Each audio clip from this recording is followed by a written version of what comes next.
Okay, everybody, welcome to our briefing. Welcome everybody here today. I'd like to take a moment to minor housekeeping issues. We are currently having some issues with our audio recording system, so when you're talking, push the button to talk, and when you're done speaking, you could just push the button manually. Microphones on and off. Please keep your turned microphone off and when you're not speaking. We're joined here today by the staff of the Department of Environment, Natural Resources, Finance and Infrastructure. First, I'd like to start with my committee, if they could introduce themselves. We'll start with Ms. Marcellos. Frida Marcellos for Tabacha. Julie Green, Yellowknife. Julie Green, Yellowknife Center. Good morning. Kevin O'Reilly, Frame Lake. Rylan Johnson, MLA for Yellowknife North. Lisa Semler, MLA for Nuvik Twin Lakes. Jackie Jacobson, Committee Chair, Nunavut. Thank you, members. I'd like to ask the witness to introduce themselves for the record. Oh, sorry. I'll introduce them after. Yeah, thank you. Good morning. My name is Erin Kelly, and I'm the Deputy Minister of the Department of Environment and Natural Resources. Here with me today are the Assistant Deputy Minister, Nathan Rickey, and ENR's Manager of Climate Change Programs, Michelle Culhane. Today from the Department of Infrastructure, we have with us the Assistant Deputy Minister, John Vandenberg, Andrew Stewart, the Director of Energy, and Remy Gervais, the Manager of Policy and Programs, and Kelly Bluck, the Director of Fiscal Policy at the Department of Finance, is also here today. Thank you, Mr. Chair. Thank you. Also, I'd like to introduce Jennifer Frankie Smith, our Committee Clerk, and Kathleen? Yeah, Kathleen. Thank you. I'm bad with names. I'm sorry. Yeah, but welcome everybody. So we'll get started. Thank you, Mr. Chair. Good morning, committee members. As you all know, climate change is a significant issue facing communities in the Northwest Territories. It affects our environment, our economy, and the traditional way of life. Addressing the impacts of climate change is a key priority for this government and for our department. ENR is committed to providing strong leadership and authority as the lead on climate change for the government of the Northwest Territories. The 2030 NWT Climate Change Strategic Framework and Action Plan set out our long-term coordinated response to climate change. Today, with the Department of Infrastructure, we will provide an overview of the work the GNWT is doing and plans to do to address climate change and build strong, resilient communities. ADM Ricky is prepared to lead you through a presentation, and we'll switch out for the energy section of the presentation with ADM Vandenberg. Thank you, Mr. Chair. Thank you. So, moving forward, so any questions from committee before we get started? If not. Thank you, Mr. Chair. Good morning, committee members. My name is Nathan Rickey, and I am the Assistant Deputy Minister of Environment and Climate Change with the Department of Environment and Natural Resources. In collaboration with John Vandenberg, Assistant Deputy Minister with the Department of Infrastructure, we will provide an overview of the work the GNWT has undertaken to date and is planning to complete in order to respond to climate change in the Northwest Territories.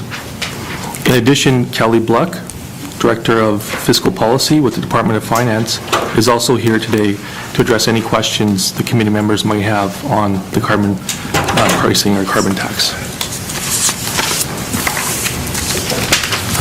Next slide. As for a presentation overview, first I will begin by outlining how climate change is affecting the Northwest Territories. Next, I will provide an overview of two documents that shape the GNWT's response to climate change: the Pan-Canadian Framework on Clean Growth and Climate Change, and the Auditor General of Canada's report on climate change. I will then explain how the GNWT is addressing climate change through the 2030 Climate Change Strategic Framework, the 2030 Energy Strategy, and the NWT Carbon Tax. I will also talk about steps we've taken to implement our current 5-year action plan, as well as the mandate of the 19th Legislative Assembly. To close, I will focus on key partnerships and challenges that need to be overcome to truly respond to climate change in the Northwest Territories. I will then outline next steps.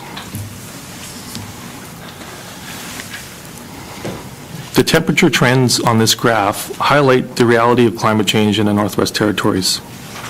Climate change is one of the most serious environmental, economic, and political challenges of our time, and it's an important issue to the residents of the Northwest Territories.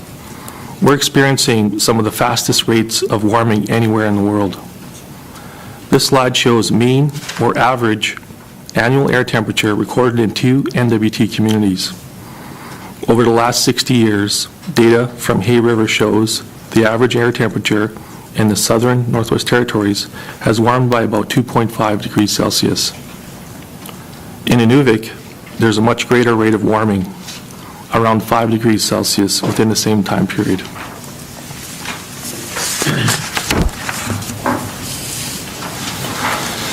Communities in the environment in the Northwest Territories are vulnerable to a wide range of climate change impacts. You can see some of these impacts on this slide. On the top row, there's an increase in the severity of wildfires. There's also an increase in the rate of coastal erosion and the development of mass slumps on the landscape due to permafrost thaw. The photo on the bottom left is of permafrost degradation on the Inuvik runway that appeared overnight in 2013. This damage required immediate repairs to ensure planes could continue to land safely. The photo in the middle of the bottom row shows the increased dangers associated with building ice roads in a warming climate. This picture was taken on Yellowknife Bay. The photo on the bottom right shows a thawing ice patch in the Mackenzie Mountains that is rich in cultural artifacts that are at risk of being destroyed by exposure to the elements.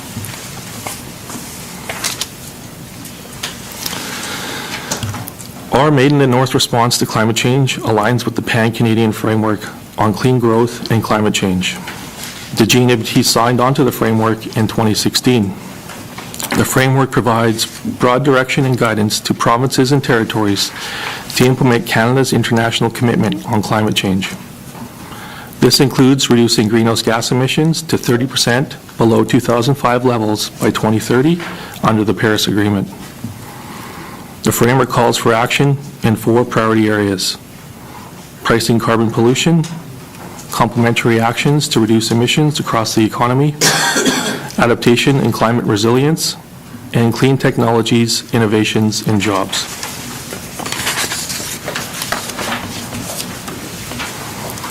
The 2017 report of the Office of the Auditor General of Canada on climate change is also addressed in our Made in the North approach to climate change.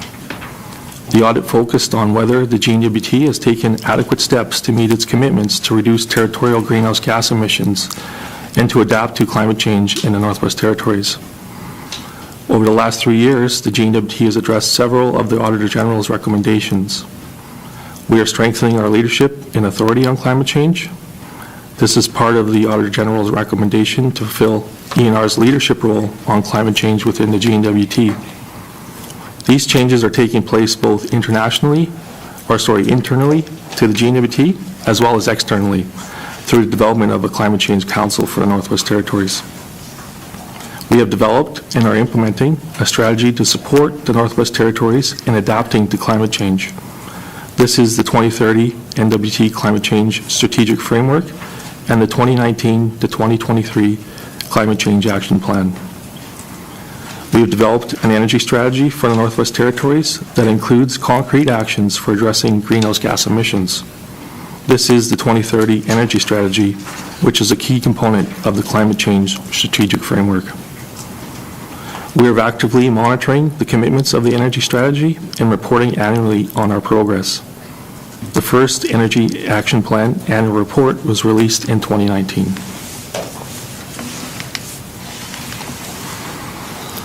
The remaining recommendations are reflected in the 2019 to 2023 Climate Change Action Plan. These actions are underway and include identifying the climate change information needs of GNWT departments and communities, and implementing wildlife management actions to adapt to climate change.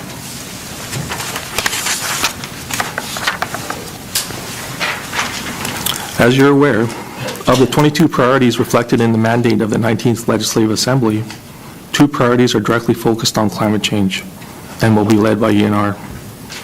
The first is strengthen the government's leadership and authority on climate change, which will be implemented in collaboration with the Department of Infrastructure, the Department of Executive and Indigenous Affairs, and with support from other departments.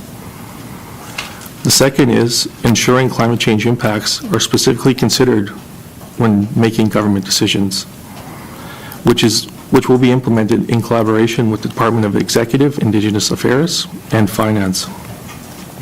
2 other priorities are also linked to climate change: reduce the cost of power and increase the use of alternative and renewable energy, which is being led by the Department of Infrastructure, and increase food security through locally produced, harvested, and affordable food, led by the Department of Industry, Tourism, and Investment, with support from ENR, the Department of Lands, and the Department of Health and Social Services.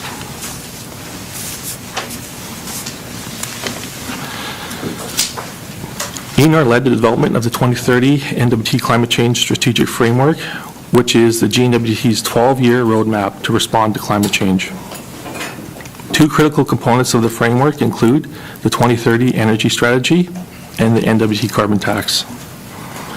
The Climate Change Strategic Framework was released in May of 2018, together with the 2030 Energy Strategy. Both documents were informed by extensive public engagement, including regional workshops, followed by a public comment period. The work to implement the framework is led by ENR. However, all departments have an important role to play.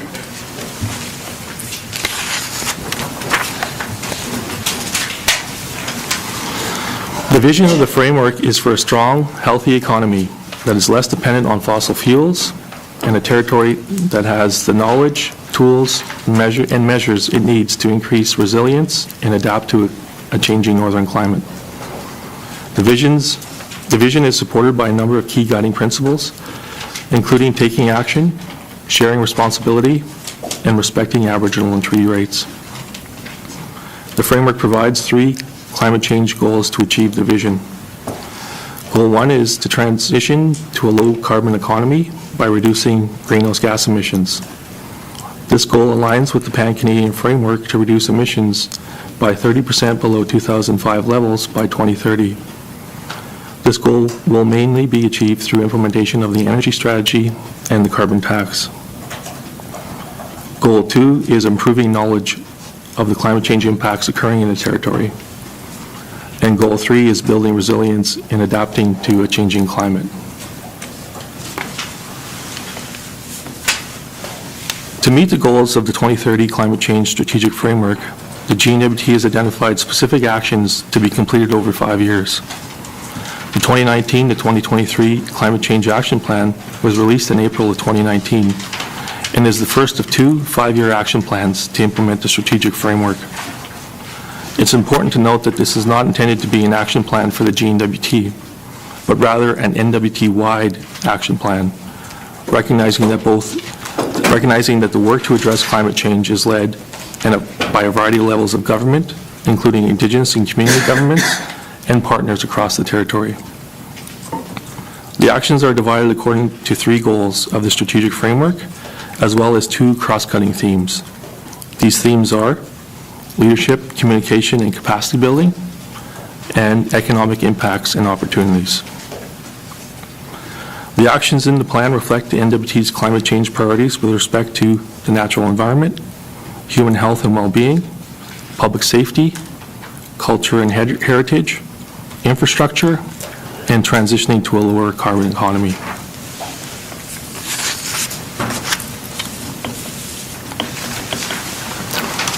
The Climate Change Action Plan was developed based on valuable input gathered through focused engagement and a public review period.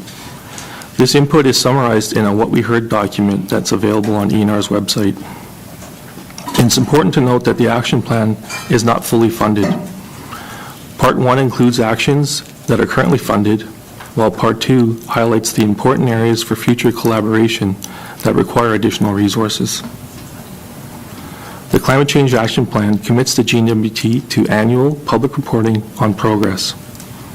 This annual reporting will align with reporting on the Energy Strategy Action Plan each fall. In addition, the GNWT is committed to semi-annual internal reporting on GNWT-led actions. We would also like to note that there will be a formal independent evaluation following the current Climate Change Action Plan, which will inform the next 5-year action plan.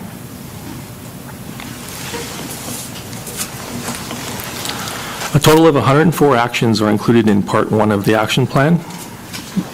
Most of these actions are led or co-led by the GNWT, and ENR leads or co-leads 58, or about half of these actions. All other departments combined are leading or co-leading 42 actions, as reflected in this chart. At this time, actions led or co-led by external partners are few. However, it is one of our goals going forward to see an increase in the number of external actions.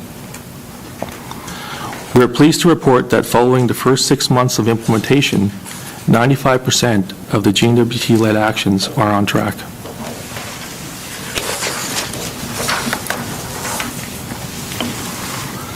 Some of the key actions that have been completed during the first 6 months of implementation include the establishment of 2 protected areas in August of 2019, Whaitanenene and Tuyeta. ENR continues to work closely with Indigenous partners to establish and manage these protected areas.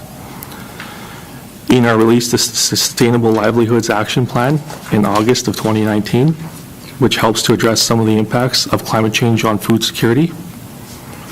And GNWT established an NWT Carbon Tax in September of 2019, which is being implemented by the Department of Finance.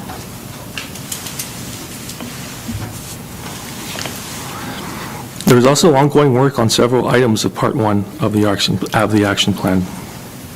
For example, ENR funded 16 climate change focused projects through the NWT Cumulative Impact Monitoring Program in 2019. ENR is collaborating with infrastructure, finance, the Northwest Territories Power Corporation to streamline and improve the accuracy of GNWT greenhouse gas emissions reporting. ENR and Municipal and Community Affairs delivered a climate change course in Fort Simpson in November of 2019 through the School of Community Government. This course will be offered in a different region this coming year, or this year in 2020. ENR is developing a climate change outreach plan with input from other GNWT departments, including MACA, ECE, Infrastructure, and ITI, including other external partners. And youth-focused outreach is also important. The minister recently met with a group of Yellowknife youth to develop their climate change priorities. Additionally, ENR partnered with Ecology North to deliver a youth-focused climate action training webinar this winter and provided funding for a youth leader summit on northern climate change in the Beaufort Delta last summer. Additionally, Health and Social Services secured federal funding for a climate change coordinator for 2 years to support implementation of climate change actions. The Department of Municipal and Community Affairs is completing a high-level community infrastructure risk assessment. And LANDS is working collaboratively as part of the regional planning process to incorporate climate change considerations into land use planning.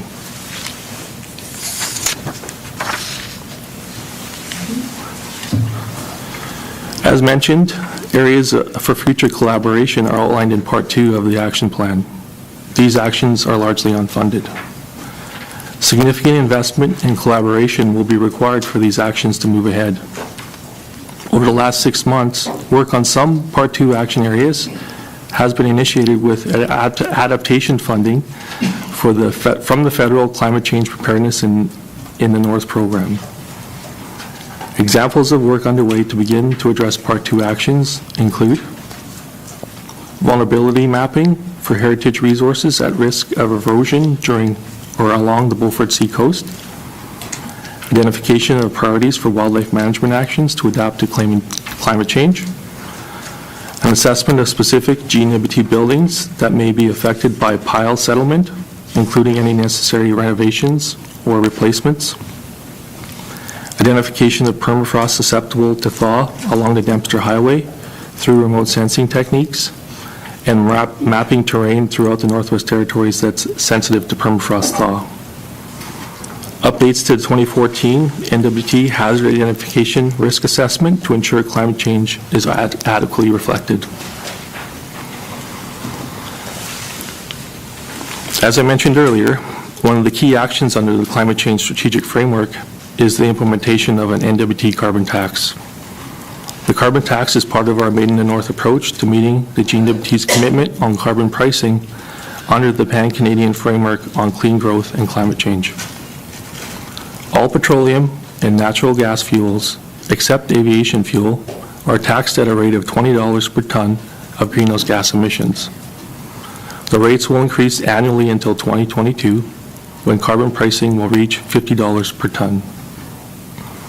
The NWT carbon tax regime uses the administrative structures already in place for territorial fuel taxes. Carbon tax is added to the price at the point of purchase in the same way fuel taxes are applied. The fuel tax collectors also collect carbon taxes and remit revenues to the GNWT in the same way as fuel taxes. Annual reporting of the carbon tax revenue and expenditures is a requirement of the Financial Administration Act and also a commitment under the Climate Change Strategic Framework. A separate report on NWT carbon pricing will be released annually, and this report is expected in around August of this year. I'd now like to turn the presentation over to Mr. John Vandenberg, Assistant Deputy Minister of Department of Infrastructure, to speak about another critical piece of the GNWT's approach to climate change, the 2030 Energy Strategy. Yeah, thank you, Mr. Ricky. Mr. Vandenberg. Thank you, Mr. Chair, committee members. If I could turn your attention to slide number 18, please. The 2030 Energy Strategy was developed in concert with the Climate Change Strategic Framework as complementary strategies. The energy strategies were developed after extensive public and stakeholder engagement. We spent several months holding regional engagement sessions to gather input on what should be in this strategy. The result is an aspirational but comprehensive plan to address greenhouse gas emissions across sectors. The energy strategy is the GNWT's primary approach to reducing greenhouse gas emissions.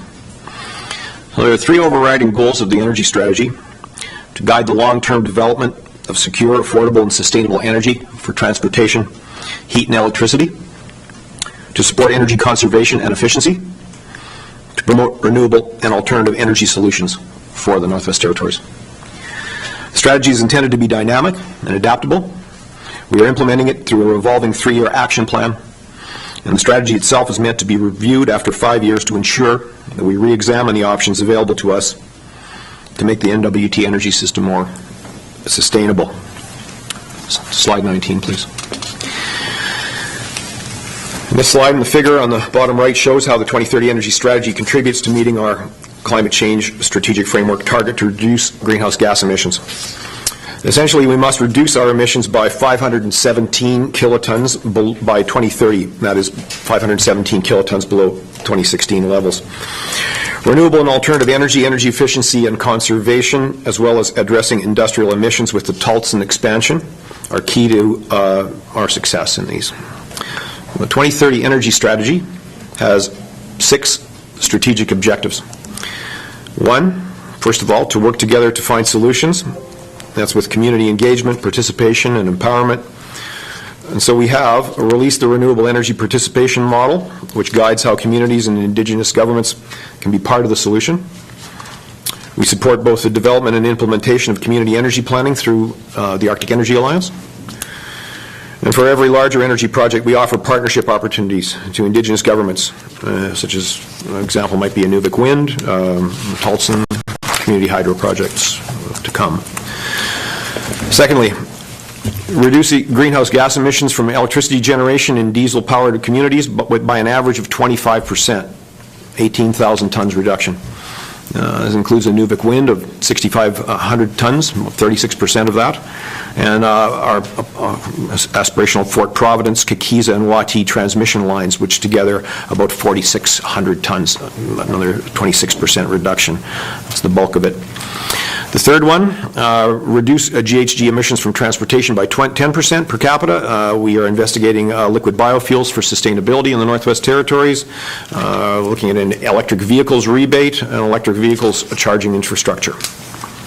Fourth of all, increase the share of renewable energy used for space heating to 40%. And fifth, to increase residential, commercial, and government building energy efficiency by 15%. And part of that is doubling the Arctic Energy Alliance's budget and installing a GHG grant program for governments. And finally, the sixth point, a longer-term vision to develop the Northwest Territories' energy potential, addressing industry emissions, and doing our part to meet national climate change objectives. This includes the Taltson expansion and the GHG grant program for buildings and industry. Turning to slide number 20, please. As stated, the 2030 energy strategy is being implemented through rolling 3-year action plans. The most recent action plan covers the years 2019-20 to 2021-22, those 2 fiscal years. The next action plan will be for the period 2022 to 25. So in the table, you can see the total anticipated investment in energy projects broken down by strategic objective. The 3-year total of $226 million spend. We're certainly always looking for other federal funding that we can leverage, and all of this funding is currently part of the GNWT fiscal framework. No new funding is required. Significant funding was secured through Environment and Climate Change Canada's Low Carbon Energy Leadership Fund, $31.225 million in total, but $29.9 million over the 3 years.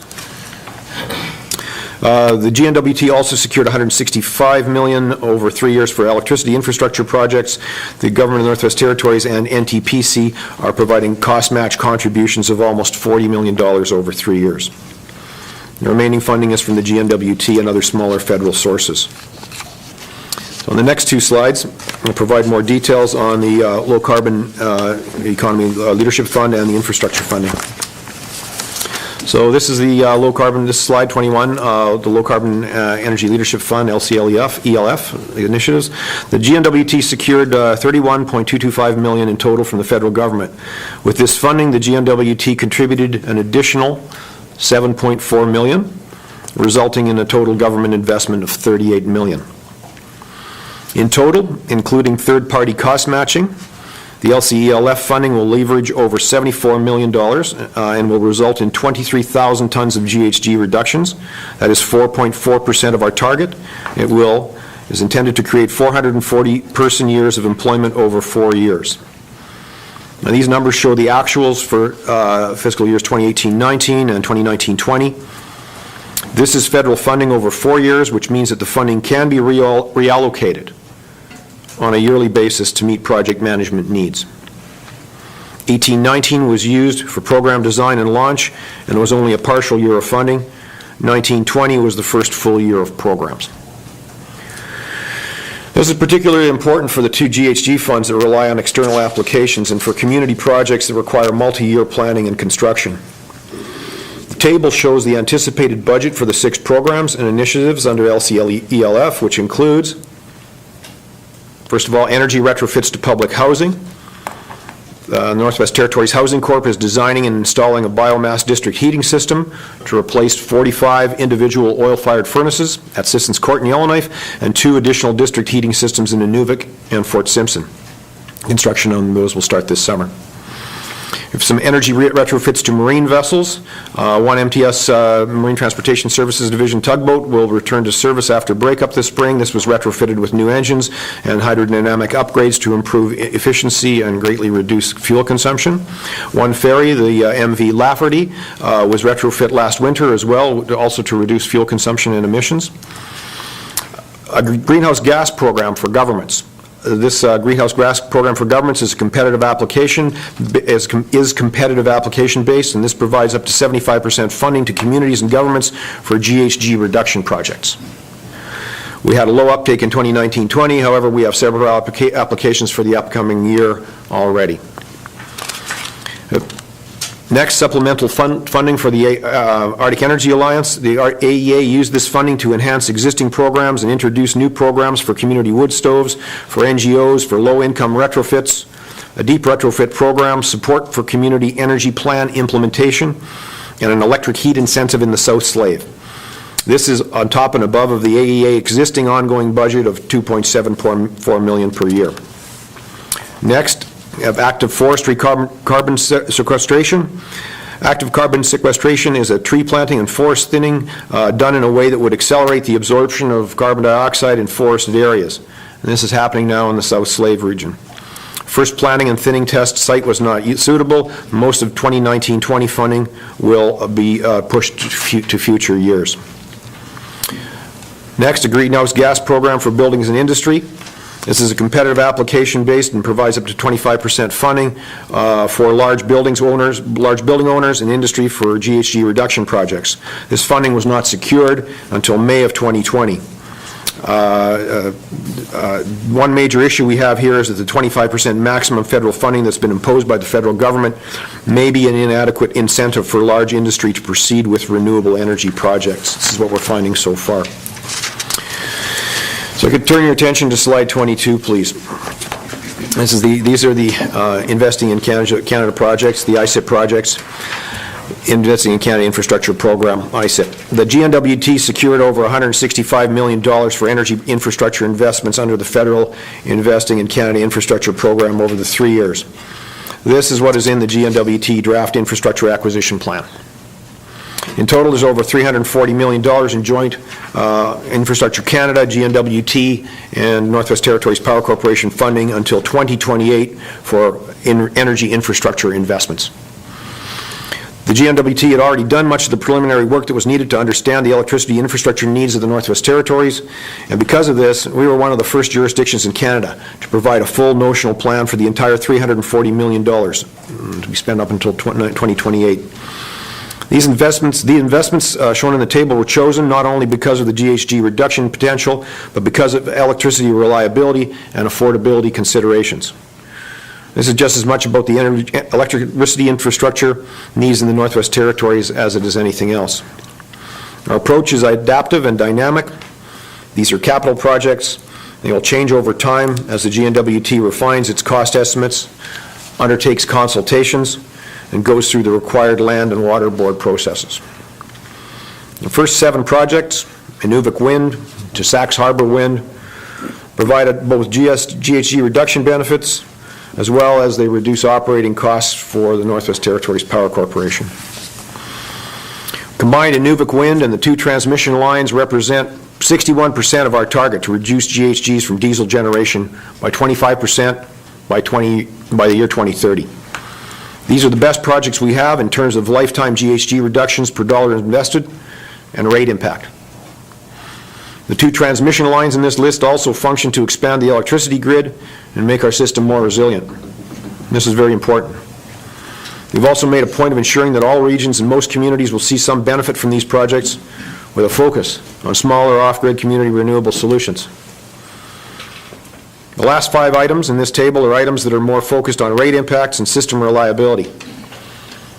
The federal infrastructure funding allows NTPC to undertake critical infrastructure upgrades, such as hydro facility overhauls and diesel plant replacements, and while doing so, receive 75% federal subsidy. The cost of these electricity upgrades would have gone into electricity rates otherwise. Over to slide 23, please. Yes. The proposed Taltson expansion project is one of the key mechanisms to meet our GHG reduction targets. The project would add 60 megawatts of generation capacity to the existing 18 megawatts in the initial phase, with no new flooding. The first phase would also connect the 2 Northwest Territories hydro systems, North Slave and South. Future phases would provide clean energy to the Slave Geological Province and resource sector, connect the Northwest Territories electrical grid to the rest of Canada, and the project benefits include, I'll go through the boxes on the slide here. First of all, GHG reductions of over 200,000 tons per year based on displacing diesel generation at the mines. Secondly, to improve energy stability and security by connecting our separate hydro systems. Indigenous partnerships to develop and own the facility. Fostering capacity and knowledge development in the clean tech sector while creating jobs and economic development opportunities. To stabilize rates. Provide a solution to making industry more green and sustainable in the Northwest Territories. The government has secured $18 million from the federal government to undertake technical work, environmental work, and to undertake engagement and consultation, and to develop Indigenous partnerships and the business case. Displacing diesel electricity generation at the mines with renewable hydro represents 44% of our reduction target. And I will now hand the presentation back, please, Mr. Chair, to my ENR colleague. Oh, I'm sorry, I got another slide. Excuse me. So don't hand the presentation back to my ENR colleague, please. Continue, Mr. Vandenbroek. Thank you, Mr. Chair. Our last slide, our successes. Over the past few years, we've had significant success in implementing alternative and renewable energy solutions across the Northwest Territories. For example, on the top left here, we see a megawatt-scale biomass boiler at the new Stanton Hospital. This shows government leadership and will result in yearly GHG reductions of 1,500 tons, and will save $600,000 and displace 1 million liters of diesel. Bottom left, we have energy retrofits and hydrodynamic upgrades to MTS vessels. This particular vessel, this will result in yearly GHG reductions of 800 tons in the transportation sector and save 270,000 liters of fuel. In the center, we have a high-penetration solar array and battery solution in Colville Lake. This reduces GHG from electricity generation in that community by 15 to 20%. At the top right, a variable speed generator pilot project in Aklavik is expected to allow expanded installation of solar panels in that community. We're working on a partnership with Need Energy Limited, a Gwich'in company, on adding more solar panels to test the project. At the bottom right, you see a hybrid wind speed monitoring station in Sachs Harbor. This includes wind turbines, solar panels, and batteries to power the monitor. This data will allow us to plan for a utility-scale wind and battery solution for this community. We'll continue to add to our successes as we implement the 2030 energy strategy over the coming years. And now, I will, in fact, hand this presentation back to my ENR colleague, Mr. Chair. Yeah, thank you, Mr. Vandenbroek. Mr. Ricky. Thank you, Mr. Chair. On slide 25, a strong and coordinated approach to climate change will require significant collaboration between departments of the GNWT and across the territory. Since 2018, a directors-level climate change working group has been meeting every month to discuss a wide range of climate-related priorities. For example, ensuring coordinated input on the Pan-Canadian Framework reporting, coordinating GNWT's reporting for the Climate Change Action Plan, and discussing approaches and collaborating on funding proposals to address the NWT's climate change priorities. The Director-level Climate Change Working Group provides recommendations to ADM and DM committees, and ENR will brief the Energy and Climate Change Committee of Cabinet on implementation of the action plan and provide information to SCEDI on implementation progress. Moving on to slide 26. Working with our partners is also very critical.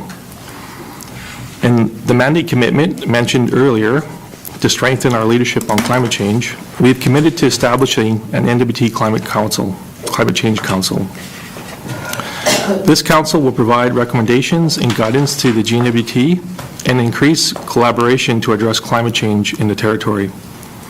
As a first step, we will meet with Indigenous governments and organizations proposed on March 19th to seek input on the development of this council. And this is subject to the recent news about the COVID-19 and gatherings, so we'll make sure that participation in this workshop is safe for all participants. We intend to have leadership, environmental managers, elders, and youth invited to participate in this one-day meeting. And we're proposing to have Indigenous partners as the core of the council, with advisory panels representing elders, youth, and community governments, as well as other key partners, including industry, environmental organizations, and academics. DNR will be the GNWT's lead for this council, and with participation and input from other departments. Moving on to slide 27, challenges. The need for increased public awareness, community involvement, and partnership to respond to climate change is great. It is clear that Indigenous and community governments want to be involved in addressing climate change. We recognize that both human and financial resource capacity challenges exist, and we are working towards addressing these challenges. The NWT Climate Change Council will serve as an important forum for Indigenous governments and organizations and others to provide input and guidance to the GNWT. It will also help leverage funding to comprehensively respond to climate change in the territory. A variety of funding will be required, but in particular, federal funding. The GNWT continues to advocate for federal funding, and more work is needed at many levels to secure funding to implement Part 2 of the action plan and to address the human and financial capacity challenges faced by the GNWT and our Indigenous partners. Federal funding programs to address climate change are available. However, they have finite funding periods and vary in scope. Additionally, funding available for adaptation initiatives is significantly less than for mitigation. As an example of a funding program, the Federal Climate Change Preparedness in the North Fund allocated adaptation-focused funding to the 3 territories over a 4-year period. However, this fund comes to an end in 2020-2021. Moving on to slide 28, next steps. Finally, I'd like to share some of the next steps we're taking to support the 19th Legislative Assembly's climate change priorities. We will continue to implement the 2030 NWT Climate Change Strategic Framework and the 2030 Energy Strategy, including the NWT's approach to carbon pricing. We will continue to implement the Climate Change Action Plan and ensure we focus on actions that are a priority for this Assembly. We will work with our northern neighbors to ensure our voices are collectively heard on national and international stages. 3 northern premiers have discussed the need for a pan-northern climate statement, and the GNWT is discussing the development of a statement during bilateral meetings with Indigenous government leaders. We will establish the NWT Climate Change Council. We will develop new partnerships and strengthen existing partnerships to support the GNWT in meeting its climate change mandate priorities, both through the Council and with other key partners. We will work to develop a climate change outreach plan and support outreach activities.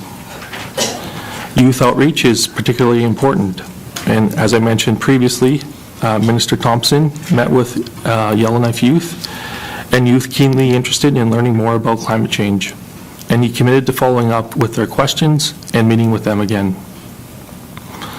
We will work collaboratively with Indigenous and community governments, the federal departments, and other partners to leverage additional funding to respond to climate change. We will also conduct regular reviews of our action plan to ensure they are focused on the issues and the areas that are a priority for this Assembly. We will also need to focus on potential benefits to Northerners. With adequate resources, the NWT could position itself as a leader in Northern climate change adaptation. We could provide a range of knowledge and expertise and attract research and businesses, ultimately resulting in a Northern investment, new Northern investment and new economic opportunities for the territory.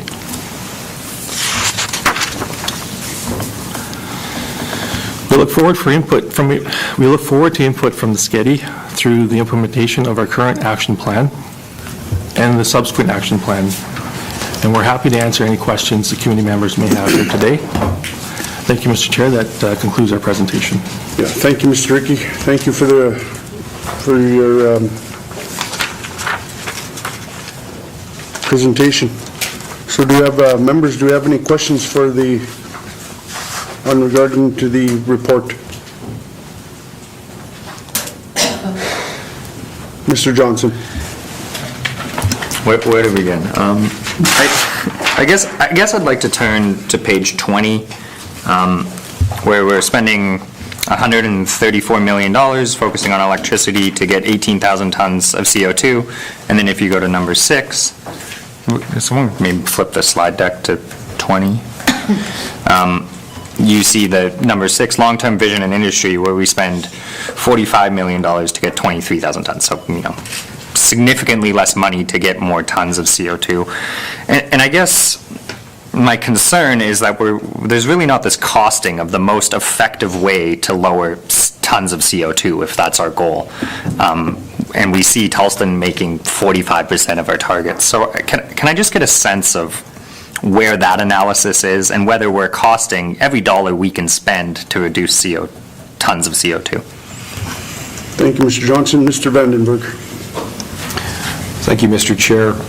It's true that there are a limited number of opportunities and projects that we have here, and we've certainly tried to seek out all the projects, and they do have different levels of rates of return, so to speak, with respect to GHG reduction effectiveness. If I could, Mr. Chair, Mr. Stewart, Director of Energy, I'd like to turn it over to him. He certainly as a subject matter expert, may have more detail and be able to elaborate more clearly on this. Yeah, thank you, Mr. Vandenberg. Mr. Stewart. Pardon me, thank you, Mr. Chair. It's difficult to compare apples to apples in community generation or renewable energy displacement projects that you can deliver versus industry. Industry makes up 50% of our emissions profile across the territory, and so the economies of scale that you can gain by investing in specific projects for something like a diamond mine to do an LED retrofit program is going to have a much bigger impact on the GHG reductions that you might get in a place like Jean Marie River, where you would look to do the same kind of thing. So we have to balance those opportunities to invest in communities that are on diesel or not using renewable energy in specific circumstances, and recognize that you're not going to get a dollar for dollar payback compared to what you get from industry. So if we're going to look at all opportunities that we can deliver, the dollar metric for achieving the objectives of the territory will focus us all on industry for the Mr. Chair. Thank you, Mr. Stewart. Mr. Johnson. Okay, I guess I'd like to get into so to me, the heart of this issue is that, we have a 20% cap set by the Public Utilities Board for thermal communities. Obviously, there can be exceptions to that, but we don't want to go over that cap if it's, going to not result in unsafe and unreliable operation of NTPC or the overall utility system. But I guess the question, and I've had Indigenous governments reach out to me who can get 100% funding for a renewable project, and it will undermine the rate base. And so in those cases, are we saying no to Indigenous governments when they can get 100% funding for a renewable project if it will result in, questioning NTPC's rate base? Thank you, Mr. Johnson. Mr. Stewart. Thank you, Mr. Chairman. That's a great question. I think that the balancing the public interest in terms of trying to reduce the cost of energy, particularly in the electricity space, is a difficult one. Islanded remote diesel systems that integrate renewables do not tend to lower the cost for everybody else. They tend to increase. And so we need to find the right balance between the benefits that we get from investing in the incremental use of those technologies, such as solar and wind, that will over time get better, and we can introduce technologies like batteries over time to help move the needle. But in the big picture, in the perspective we're in today, small-scale diesel communities that integrate renewables increase the cost for other customers through the net metering program. Thank you, Mr. Stewart. Mr. Johnson. Yeah, and to me, that's kind of the heart of this issue, is that there's a structural issue with NTPC where, we have to, if one community lowers it and is getting that 100% funding, then we're going to make it up somewhere else in the ratepayer base. But I think that's an issue of the way NTPC is set up.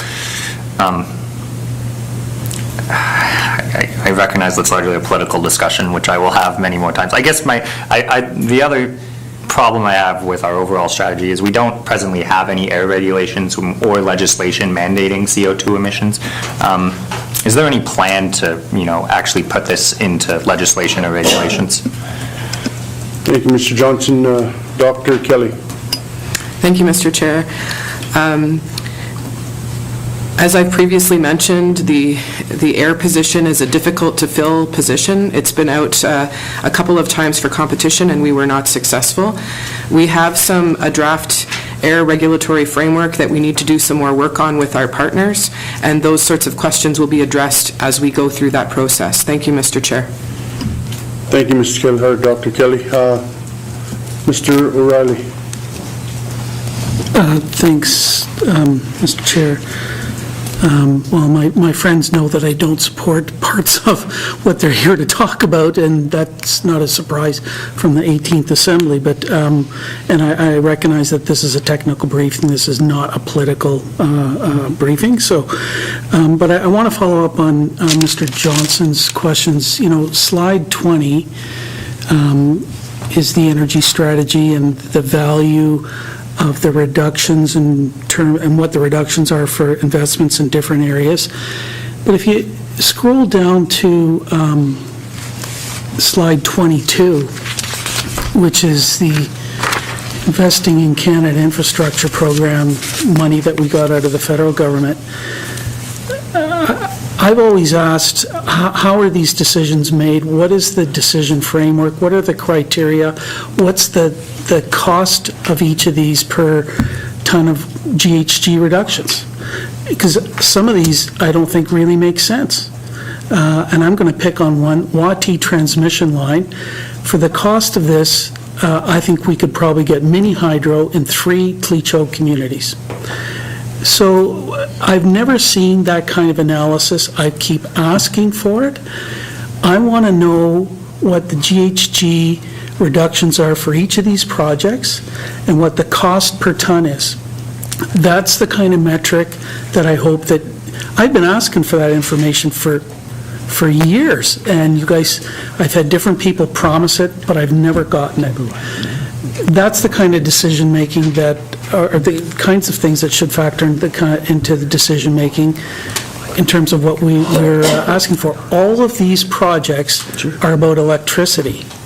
None of them are, where's home retrofits? That could probably actually get you bigger greenhouse gas reductions than these electricity projects. But anyways, I want to see the analysis that goes into this kind of decision-making and alternative scenarios. I kept asking for this during the energy strategy work. Never got it. I still want to see it, and you know that I'm going to keep asking about it. So can I get an analysis of the projects on slide 22 in terms of the greenhouse gas reductions for each of these and the cost per ton? And what the decision-making framework was that led to these items being put forward for federal funding. Thanks, Mr. Chair. Thank you, Mr. O'Reilly. Mr. Vandenberg. Thank you, Mr. Chair. If I understand the question correctly, can we provide analysis and a listing of the greenhouse gas reductions for each of the projects that have been proposed with respect to perhaps greenhouse gas relative to dollar spend? If that's what it's been asked for, then certainly we can provide that, and I can commit to do so for committee. Yep. Thank you, Mr. Vandenberg. Mr. O'Reilly. Thanks, Mr. Chair. Yeah, that's helpful as a start. But, I'll give a couple of examples. NWT transmission line, I would like to know whether there's any analysis done of that as a scenario for regional a regional approach to Clecho communities. This is going to provide power to one community, just happens to go by the NICO mine site or close to it, but how would that compare to mini hydro in 3 communities? That kind of analysis, and how much greenhouse gas reductions could we get from the 3 communities if there's mini hydro installed? So it's not just a question of costing this out, but it's also looking at alternatives.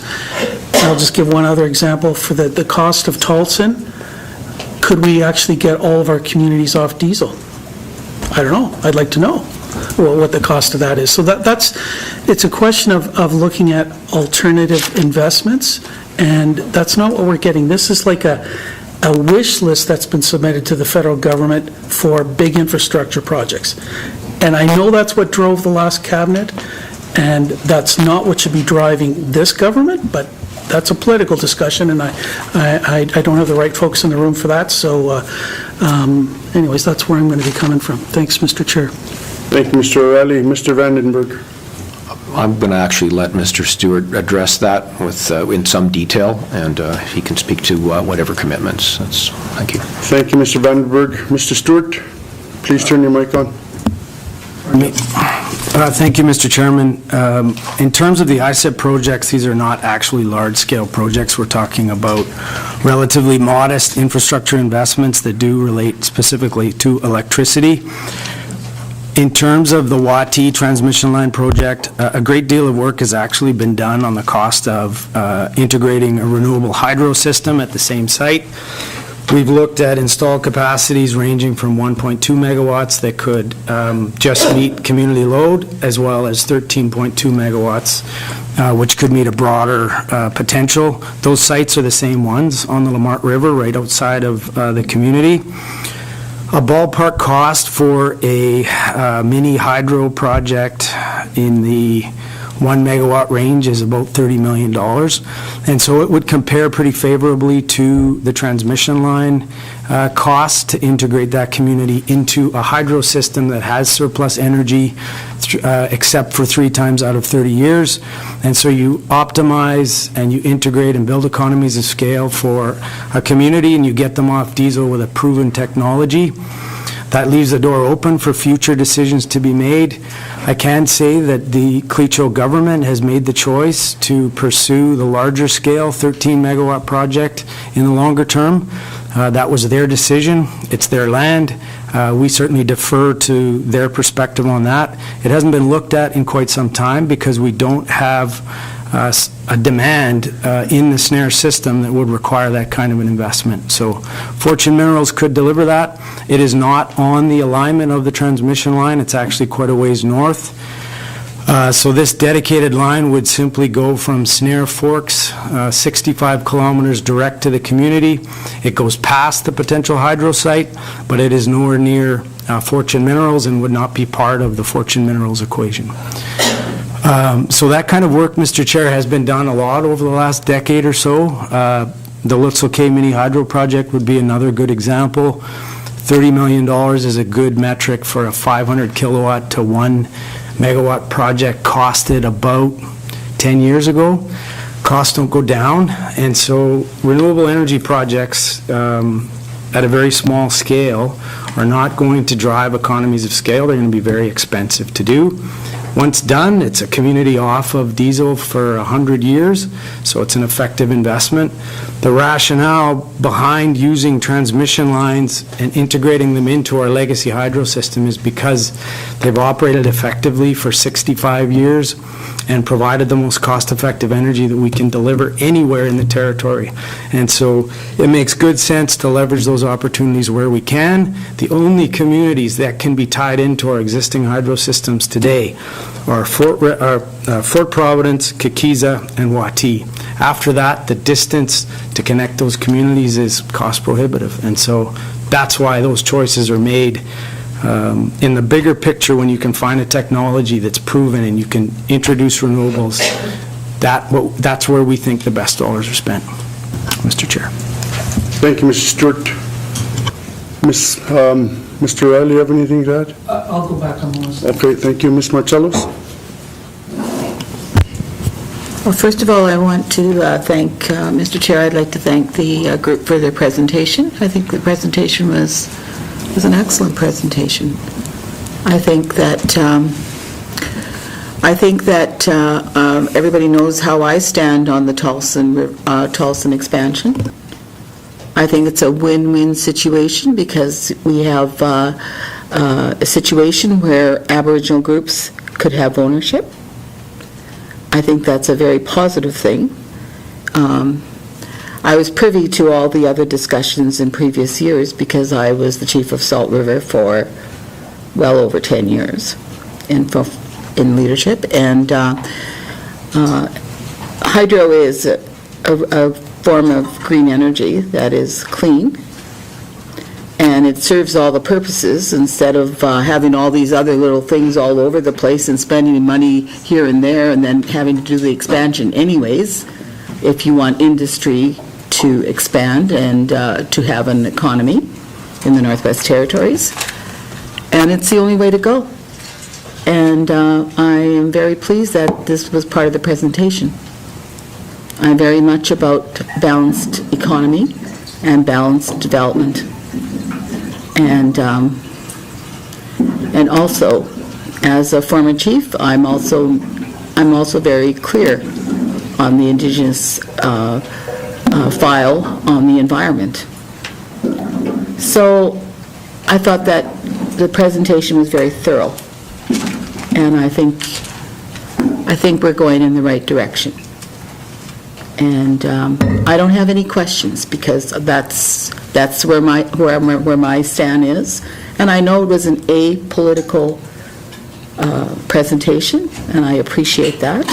It was very thorough and it was very direct. And I'm very happy with the presentation. So I have no questions. Thank you, Ms. Marcellus, for your comments. Ms. Simler.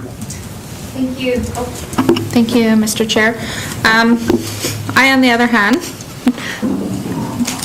have issues with the Taltson because I'm from the Beaufort Delta, and I feel like the amount of money that, even after we get past this feasibility study, and if it does go, say, yay, I always keep asking the question, how is it going to benefit my community in Inuvik or the Beaufort Delta region? Because I know that line ain't going to come all the way up there. And with our government the way that we are, we don't have the money for the 25%. So then I start to think about what I do know, and I do know about a project in my own community that we say, you know, this is a great opportunity for Indigenous governments to work with government and federal government. And I'm just wondering, and I worry because I know right now, like the wind project, Mr. Vandermeer had mentioned over and over, this project is going in our mandate. We have it saying that it's going to be completed, but it's been tied up, and I just want to know, like, how can I reassure, and this is kind of what I say, like, if we move forward with these big projects and the money that's spent, I like, and I know I asked the political side, but I'm asking the technical side. Can you explain to me how I can be sold that this is good for me to say this is a good thing for the Northwest Territories? Thank you, Mr. Chair. Yeah, thank you, Ms. Simler. Mr. Vandenberg. Thank you, Mr. Chair. With respect to the various projects, naturally, it is true that there's a great deal of spend contemplated for the Taltson project. The nature of the project is such. You did mention the wind project. We certainly we look forward to the project. We do recognize that the project's been delayed a couple of years now. However, it is before the Gwich'in Land and Water Board, and we are waiting for their decision, their ruling on the matter. We have certainly great intentions and expectations that this goes forward, and it is a significant project to reduce the cost of power for the thermal rate base entirely. Based on how the rate base is structured, that would affect the rate base entirely and not a single community. So fair to say. With respect to the equivalent projects to Taltson in the Beaufort Delta, if that's what we're asking, fair that we don't have that type of spend tailored for the Beaufort Delta, and we don't have in mind projects that could achieve the same level of greenhouse gas reductions or capacity for that region. If I could, Mr. Stewart, certainly, as I accused him of being a subject matter expert, he may, Mr. Chair, he may have more to elaborate on that matter. Thank you, Mr. Vandenberg. Mr. Stewart? Thank you, Mr. Chairman. Great questions. I mean, over $1 billion investment in Taltson is going to have a significant impact on the GNWT balance sheet, and is going to absorb a significant amount of resources on the federal government's balance sheet as well. And so there's only so much of that to go around.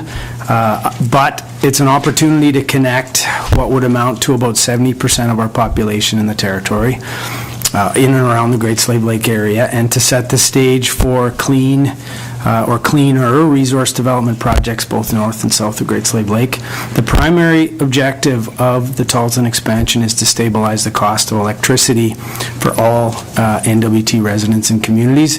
The GNWT already subsidizes electricity rates to a significant degree across the territory, but this would to be honest, the only way I think this project will proceed is if we can demonstrate positive rate impacts in the thermal zone as well as the hydro zone, and set the stage for that economic development potential that resource development can provide for the territory. And so that's why it's such a big, potentially transformative project.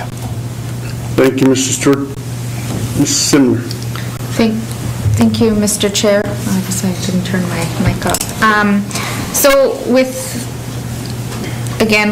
within my region, my community, the wind project, knowing that it's a $40 million project going up, this is, I think, 2575 funded by the federal government, and it's being held up in the Land and Water Board since November, since the application went in. November 2018. And I mean, but there's ongoing things, and I think there's discrepancies between GNWT and the Indigenous governments there, which is fine, but for me, the community seems to think that once we get this, like they keep saying, like we've heard the mayor and the NWT their AGM in Inuvik brought up that, when is this project going? Because we need to decrease the cost to our community. We know we have large amount of power bills, and when I was running, it's to decrease the cost of our power, but listening to this technical report, like presentation, it's not going to decrease to the residents. Can you confirm that? Thank you, Mr. Chair. Thank you, Ms. Simler. Mr. Stewart? Mr. Chairman, it's fair to say that rates have increased considerably over the last decade. And you'll note that we use language that says we're going to stabilize the cost of energy. And so we can reduce costs in a place like Inuvik because it's the largest diesel community by a significant degree. It actually has the most significant impact on our 25 diesel communities. And so what we do there has the most positive impact. The Inuvik Wind Project has the potential to reduce diesel consumption by 3 million liters a year. That's a big number. We only burn about 20 million liters a year for diesel across the territory. So that's positive downward pressure, but I can't speak to how that ends up in rates because other things happen in our system. Costs are impacted in other places. And so is it a reduction in rates for everybody? It's hard to say, Mr. Chair. Thank you, Mr. Stewart. Ms. Simler?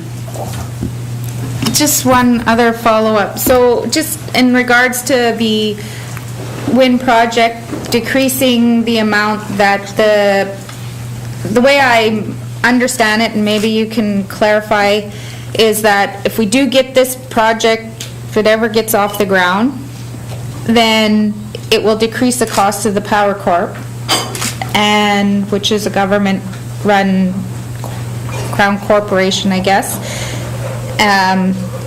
But the people of Inuvik are not going to get anything, and we're not looking. I mean, and I know, like, we have other ways of decreasing the consumption of diesel, because people are actually considering changing from gas to diesel again to their homes, because we have our gas that we're having to truck in propane because we don't have a well, and there's all these other things that could decrease, the use of diesel into in our community. So I'm just wondering if they're on top of like that. Is that something to be considered? Thank you, Mr. Chair. Yeah, thank you, Ms. Simler. Mr. Stewart? Thank you, Mr. Chairman. It's a difficult space to be in a remote diesel community. Absolutely. We do have the benefit of the gas distribution system in Inuvik, although costs are not as low as they used to be there, for sure. The reality is that in the electricity space, the Inuvik Wind Project is one of the best we have to reduce diesel emissions across the territory. And so that's why it's been such a high priority, because it does help in a significant way to reduce our diesel bill, and that reduces GHG emissions in a significant way as well. But of course, communities and residents have the opportunity to invest in their own solutions, and there's funding available through the AEA to help support those kinds of things. But at a big utility scale, the Inuvik Wind Project is one of the best we have. I'm not sure if I answered that quite, Mr. Chair. Sounded good. Thank you, Mr. Stewart. Yeah, we'll get gas from Tuck. Ms. Green. Thank you, Mr. Chair. Mr. Chair, I'd like a sense from the presenters about why the plan focuses so heavily on electricity when there are bigger emissions from transportation and industry. Why was that focus chosen? Thank you. Thank you, Ms. Green. Mr. Vandenberg? Thank you, Mr. Chair. As you know, we do control a great deal of the infrastructure that with respect to electricity and to heat. When it comes to transportation infrastructure, much of that is outside in terms of the greenhouse gas emissions, and the fuel consumption is privately owned. So, at this point, there are a limited number of options that are available for the reduction of transportation, diesel fuel and other energies in transportation at this stage of the technology. But clearly, with the news at hand, much of this is changing as the future is upon us. So I think there are opportunities will present themselves in the future to reduce cost of transportation energies. Mr. Stewart, Mr. Chair, if Mr. Stewart has anything to add to that, with your permission, I'd invite him to do so. Thank you, Mr. Vandenberg. Mr. Stewart. Thank you, Mr. Chairman. As Mr. Vandenberg touched on, obviously electricity is one of the few things that touches all of the residents in every community. So investments there have a spill-off effect for every resident that's connected to the system. Technology choices are limited, and so we do defer to those technology choices that are proven. We talked about transmission extensions from legacy hydro systems. In the heating space, we're investing a lot of money in biomass. It's a proven heating technology. And in the transportation space, it's a much more difficult problem. We have many communities that rely on flying, air travel, and winter road vehicles and planes, and many parts of the transportation sector don't have good options right now. We are investing in those electric vehicle components for hydro communities that can rely on them.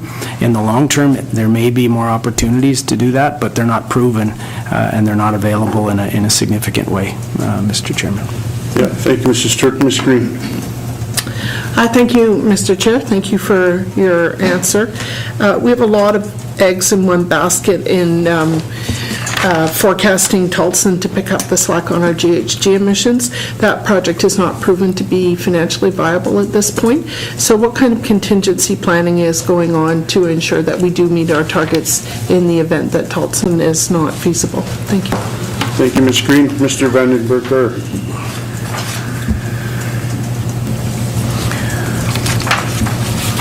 Certainly, Mr. Chair, this is a good point. We do depend on the Taltson project to meet our greenhouse gas commitments going forward. Now, these projects can certainly be delayed, but were they to be canceled, we don't have another project that is as viable and as attractive for the reduction of greenhouse gas emissions in this territory, barring industrial applications. That is our project. That is a project that we will depend on to meet those greenhouse gas emission reductions. And again, Mr. Stewart, if you wish to add to that. Thank you, Mr. Vandenberg. Mr. Stewart. Thank you, Mr. Chairman. It's a great question. I think the reality is that the best place to invest in GHG emission reductions is industry and addressing industrial emissions. So we need a solution an alternative to Taltson that could help address our industrial emissions if we want to achieve the 30% reduction target, because that's where all our emissions reside, or the bulk of those that we can't address through the Energy Action Plan. Pardon me, Mr. Chair. Yeah, thank you, Mr. Stewart. Ms. Green? Yeah, I say this with all due respect, I hope that's keeping you up at night, in the sense that you're thinking big thoughts about how to bring industry into this to reduce their emissions. I don't literally mean I want you to be sleepless, but I want you to be thinking about it. My last question is, you said there was a report on the carbon tax forthcoming in the fall. Is this going to be a financial report only, or will it also report on the amount of product used and whether that meets different goals for emissions under the carbon tax? Thank you, Ms. Green. What will it, I'm asking what will it report on, and will it only be financial? Thank you. Thank you, Ms. Green. Dr. Kelly? Thank you, Mr. Chair. It will not only be financial, it will report on goals as well, is my understanding from Ms. Bluck. Thank you, Mr. Chair. Yeah. Thank you, thank you, Dr. Kelly. Mr. O'Reilly? Thanks, Mr. Chair. I want to follow up on a couple of items if I can. Contingency when Taltson doesn't go ahead, because I don't think it's a question of if, it's a question of when. Look, there's no money. The dime mines are not, how many buyers do we have signed up? 0. There was already an attempt with Deja Energy to try to build a transmission line around the other side of the lake. The dime mines at that point said they weren't interested after another $15 million was spent on that project. So without confirmed buyers, no money, no business case, it's just not going to go ahead. So I think you should bump up your contingency planning and start doing that now. But there are other alternatives. Renewable diesel, offsets, carbon offsets. Were carbon offsets even considered in the development of the energy strategy? I don't think so. I don't see any evidence of that, but investment in home retrofits, which would probably actually create more jobs in smaller communities. So that's the kind of alternatives that I think you guys need to start looking at when Taltson doesn't proceed. So anyways, have you looked at carbon offsets? Have you looked at renewable diesel? Have you looked at home retrofits? And what the cost of those would be, and whether we could still achieve the 44% greenhouse gas emissions that are required to reach the Pan-Canadian framework target. Thanks, Mr. Chair. Thank you, Mr. O'Reilly. Mr. Vandenberg? Renewable-based diesel, yeah. Shut your mic off. Thank you, Mr. Chair. No, I appreciate the suggestions from the member. I know that we have, certainly through the Arctic Energy Alliance, the home retrofit program, the deep home retrofit program, there has been activity there, reaching the same, the equivalent reductions that a project like Taltson would be able to achieve. I think it would be rather challenging. However, to certainly take under advisement the comments about carbon offsets.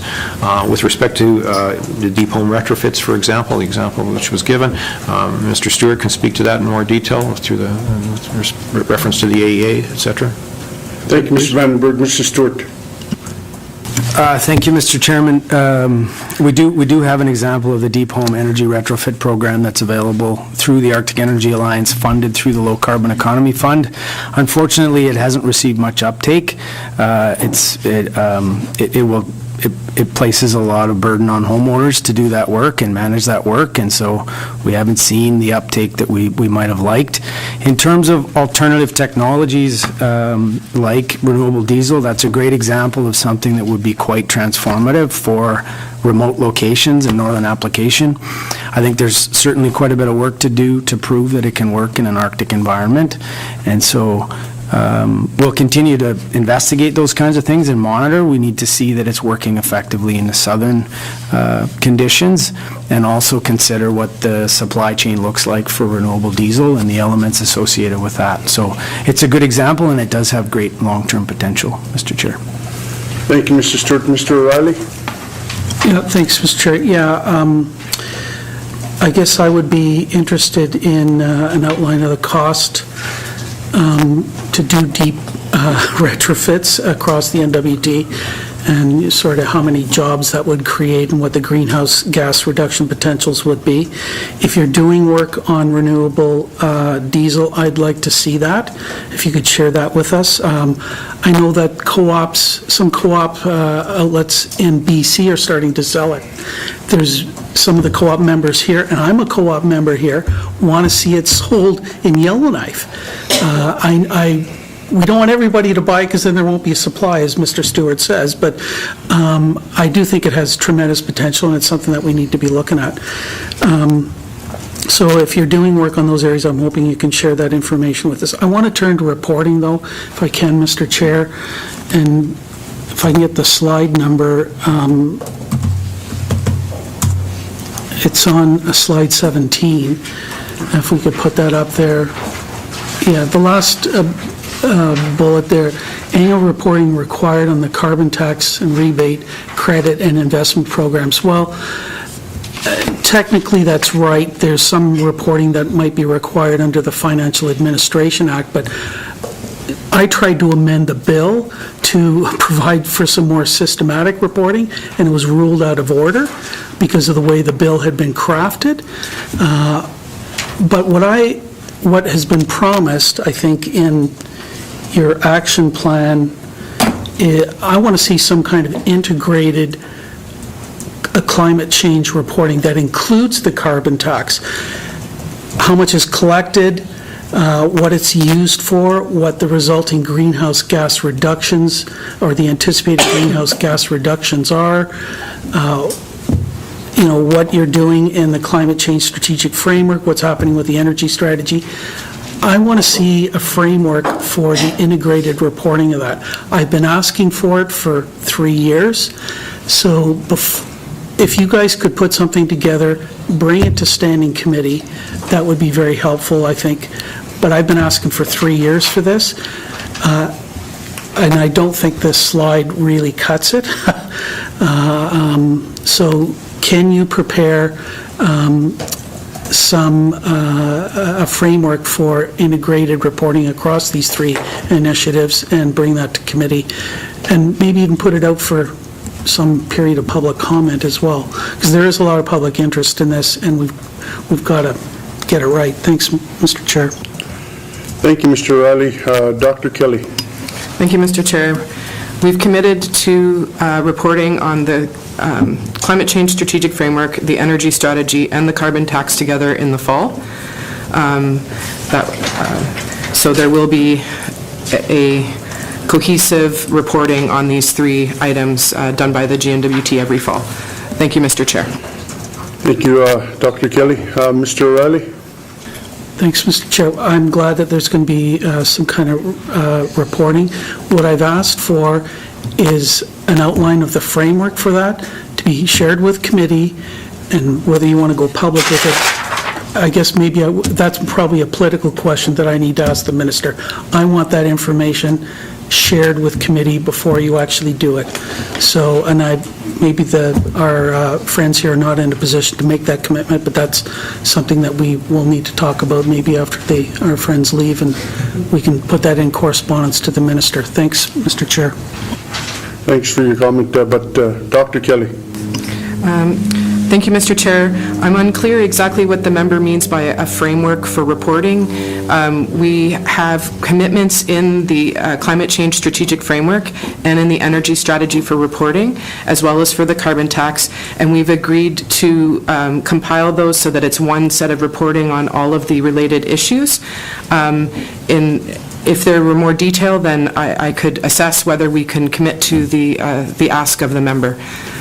Thank you, Mr. Chair. Thank you, Dr. Kelly. Clarity on your question, and Mr. O'Reilly. Thanks, Mr. Chair. How about a draft table of contents, so we can see the organization structure of the report? If you look at the amendment that I attempted on the carbon tax bill, to see what kind of reporting I'd suggested be done there in terms of the carbon tax itself and its relationship with greenhouse gas reductions resulting from investment in rebates and the grants and that kind of thing. That'd be helpful. What I want to know is how, I think there's some information in your action plan around this. It's scattered through 3 different documents. How's it all going to be brought together into one comprehensive report? And I think it would be helpful to see that outline or framework, and if it could be provided to committee so that we could have a look at it before it's actually done, that would be great. Thanks, Mr. Chair. Thank you, Mr. Riley. Dr. Kelly. Thank you, Mr. Chair.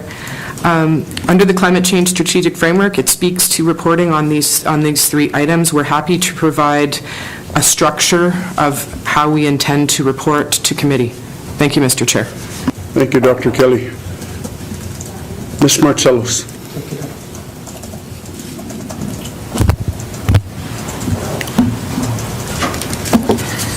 Although I respect my colleague's remarks, I don't always agree with him.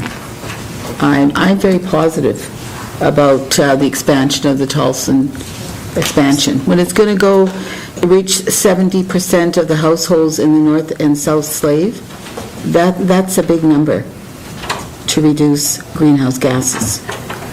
I firmly believe that this is the only project that is going to put us back on the map and start building our economy in a balanced way with the support of Indigenous groups. And that, to me, is extremely important. When the Indigenous governments could own 25%, and they do have the money to invest. There are some in that area that do have the money to invest to own the other 25%. I don't see a problem with that. If you're getting 75% from the federal bank and 25% from the Indigenous groups with ownership, that's a win-win situation. I feel very strongly about that. Piecemealing energy could end up costing more money, and you're still not reaching the same amount of households, and you're not balancing the economy. So I'm very much about making sure and ensuring that the Taltson expansion is a priority within, because it is a priority in our mandate. It's one of the things that was in the mandate of this government, of this 19th Assembly. So I think we are on track, because all these other little things that you talk about, I mean, that's good for that little area, but it just still doesn't, overall, you'll end up spending more money, and then you still got to do the other thing in the end. If we ever start building a strong economy so that we could address the social envelope. So I'm very much about, I like the way things are on track. And I don't have any questions. Thank you. Thank you, Ms. Marcellos. Mr. Johnson. Thank you, Mr. Chair. I guess I appreciate this presentation. I thank you for all of your answers. I guess I just want to relay the kind of urgency. If you go to slide 3 and we look at the temperature, 5 degrees in Nunavik over 60 years, even if the world meets the Paris targets, like these numbers are going to continue to go up. And I think we all know it's questionable whether we're going to meet global targets right now. And I was talking with a permafrost scientist the other day, and they said, like, we're just starting to see the beginning of that, like, as these temperatures go up, even if we meet Paris Accords.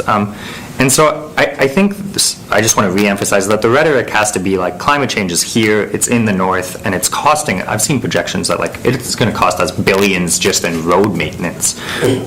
So I was hoping if I could get a sense of, do we have costing of like what climate change is costing us now and what it's going to cost us moving forward in all of the infrastructure it affects? Thank you, Mr. Johnson. Dr. Kelly. Thank you, Mr. Chair. That's one of the items that's in the Part 2 of the Climate Change Strategic Framework Action Plan, is an economic analysis of costs, but also opportunities with climate change in the future. It's currently unfunded, and we're looking for opportunities to fund that work. Thank you, Mr. Chair. Thank you, Dr. Kelly. Mr. Johnson? No, that's very good to know. I'll look at that and I will lobby to get that funded, because I think it's everyone needs to realize that, like, if we're talking slave geological, the current costing on that is, from my understanding, is not factoring in road maintenance costs, in perpetuity with melting permafrost. And like, it affects every single infrastructure project, people's foundations on their homes. So I will lobby to get the funding of the economic analysis, because it's huge. It's already huge, even if we, meet Canadian global targets. So that's just a comment. Thank you. Yeah, thank you, Mr. Johnson. Any other questions for the committee, from the committee? If none, thank you, witnesses. Thank you for coming here today and presenting to the Committee Economic Development and Environment. I'd ask the committee we continue our daily business and ask you guys to have a good day. Yeah. Thank you.